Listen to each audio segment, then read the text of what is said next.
Now, we know that God does communicate through the great sweeps of history. And we can look at the patterns of history over decades and generations.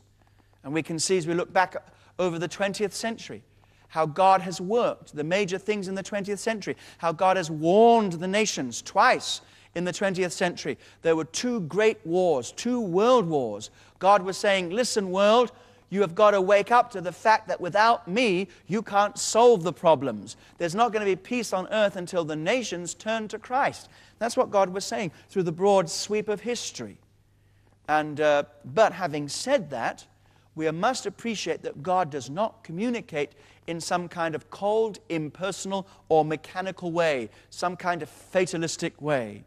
No, He is deeply interested in the world. He's deeply interested in people, and He is never distant nor removed from their needs.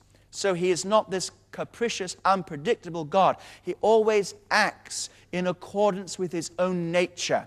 He doesn't simply work as a divine, puppeteer, pulling strings on the earth, and then when He pulls His strings, some person on the earth has to move and walk accordingly. It doesn't work like that.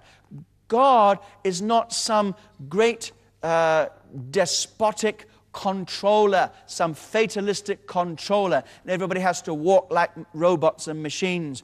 It's not like that. Neither is He this arch manipulator who dare not interfere with man's free will, who dare not do anything just in case he compromises your integrity as a human being, and then just has to sit and wait somehow for it all to work out, so that He can't even predict what's going to happen tomorrow because you are unpredictable, being a free will agent, and then somehow has to manipulate, has to rise above this by some means of manipulation to get His own way done.